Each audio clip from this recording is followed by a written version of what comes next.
I'm in a car and I'm gonna talk about things.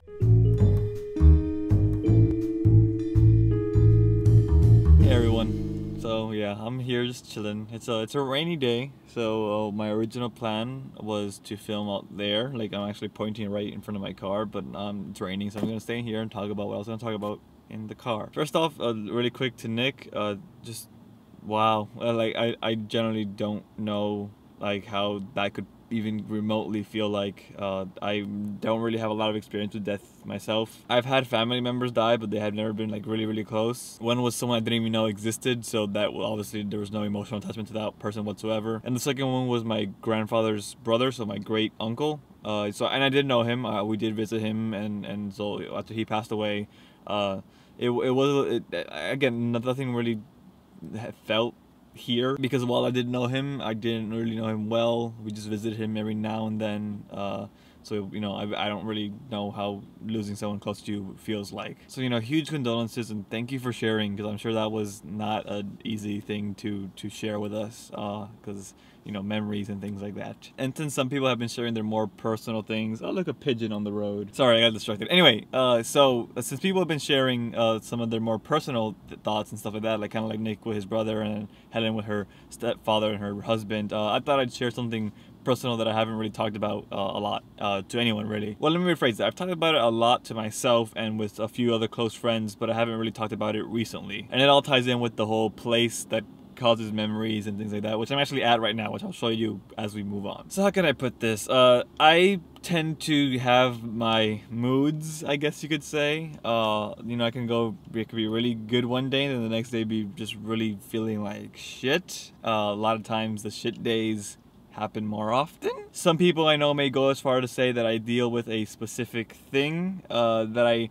will not say, partly because no one is really sure. There's not ever been like a professional opinion, and partly because maybe I don't want to admit it to myself. But yeah, I had a lot of bad days, and just until recently they could get pretty terrible. Like I refused to leave my bed slash chair slash room terrible because human interaction was just not a thing that I needed to deal with. In general, I've never been entirely happy with a whole bunch of things, but it wasn't until maybe 2 years ago that I got really bad. And that's what brings me to this place. This place is what tends to cause some memories that are not really I'm fond of. You can't tell from in here, but it's a shopping center that I would wait at right after school till my ride comes and picks me up. I would wait right by that tree right there, just standing along that tree, and then there'd be people just all around the crosswalk here, or the sidewalk rather. Some friends, some people I knew, some people I didn't know, things like that, you know, high school stuff. So what exactly here causes the memories? Well, it's what would happen every time I would leave school and then just stand there. So school would end and I'd be outside the school talking to some of my friends. Then eventually one specific friend would come by and talk to us. That specific friend happened to be my best friend's sister,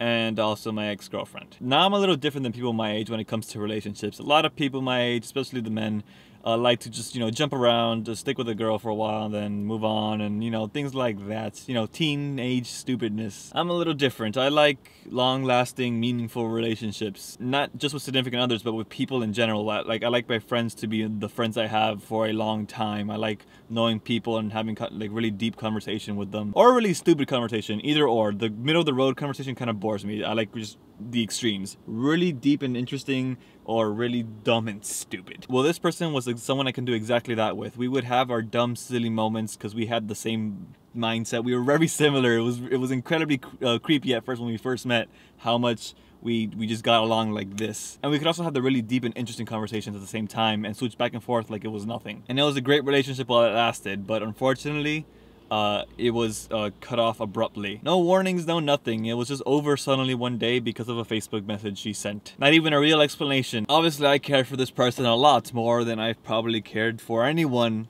in ever. Obviously not counting family members and such. So that person would walk up and talk to us, and of course emotions just flood my body. It didn't help that she was also holding me on this little heartstring that just, you know, would pull every now and then for stuff. So just seeing her instantly drop my mood and hearing her speak and all those things, and that would be kind of crappy. So eventually I would walk off and leave to come down here to wait for my ride. The walk here sucked. I had my headphones on, I was listening to music, and I was always holding back tears. By the time I got to the tree and just sat by it, I was just ready to burst. My friends would walk by and some of them would ask what's wrong, and I'd say nothing, I'm fine. Better be really clear I'm lying because, well, my face was kind of pink and looked like I was just gonna lose it. I see my friends messing around and just hanging out in front of me, and I just be there by the tree, just doing absolutely nothing. Headphones on, looking down at the floor. I'd get home, run into my room, and then just sit there. I would lay down in bed and look over to one of my plush toys. In retrospect, that's probably why I had them, to keep me company on days that were really lonely. Nights with no sleep or nights with a big amount of sleep for the same reason, because I would either cry so much I would stay awake or cry so much I'd cry myself to sleep. It also didn't help that I didn't feel appreciated by people. No one was there when I needed them, no one to talk to. Luckily my friend, the brother, was there and I could talk to him every now and then. And that's just the memories from this area. Like, you know, there are other things that can cause other memories. And maybe you're thinking, well, a lot of people go through relationships like that cause some sort of emotional turmoil. There probably shouldn't be a reason for that harsh of a reaction. But I don't really think the relationship was the main cause. It was more of an effect. Like I said earlier, I've never really been an entirely happy person. And I guess that relationship is just what kind of pushed me over the edge. It was a trigger. It was something that caused all the other emotions to meld together and just go release in one giant burst. It still is a trigger, actually. Every now and then I might have a day where I just remember this person and want to talk to them, but don't, because if I do talk to them, I would probably go into a much deeper hole. I've gotten much better with dealing with things like this. I still have my bad days, but they're not as bad as they used to be. Yes, that person still means a lot to me, and I still miss that person, but that's kind of how it goes. Once you care about someone that much, you kind of never lose your feelings for them. You kind of just learn how to move on and deal with it. So that's kind of it. There's a whole bunch of other story I can tell. Like, there's a whole 2 years worth of story and details that probably justify this a bit more and give more explanation. And it's not just about the person, it's mostly about the person, but also a few other things too that they kind of mix in together. And I can even lead it up until now where I still get, you know, my days where there's some things that just feel like complete crap. Whether it be because of some memory or dream I have, or because of some current happening, like something at my job, or just life in general, yeah. It's hard to explain because I can't really explain what triggers it. It just kind of happens one day where I just feel really shitty. I tried my best to explain it, but I don't think I did a really good job. It's something I feel you just gotta experience the same way that I feel sometimes, and then you'll just like instantly understand. But obviously you can't be inside me, so what? But yeah, I'm rambling. So yeah, this place, this is what causes that specific part of the memory, but there's a whole bunch other that I could talk about later. Music also causes memories, similar to places do. There's one song in particular that I always remember, that always comes to mind. It's this one right here. I'll link to it. Go listen to that maybe if you want. It's kind of a little techno-y electronica song, but it's really like low-key and kind of, it just gives me this mood that I can't describe either. That just this like introspective, melancholy type of thing. It just gets me thinking and stuff. And I really love that song, and yeah. So go check that out if you want. It's a really nice song in my opinion. So I did also mention that I was going to name the plush toys today, so I'm going to take Nick's suggestion and name the plush toy of the elephant Milo, but with a Y instead of an I.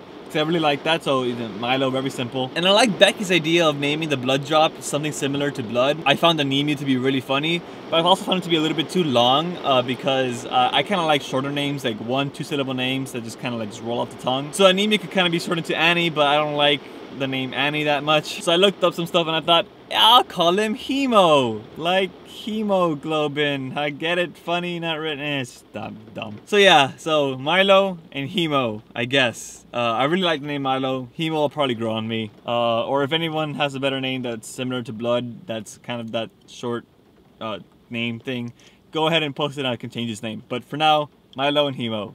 So yeah, those are the names of the plush toys. Thanks for the suggestions, guys. I really, that was fun hearing you guys think of some things. Anyway, I'm off. I gotta actually go film another video for my channel, for my main channel, and then go to work. It's gonna be a long day. See you guys. Bye bye. And the rain kind of just stopped. So yeah, bye.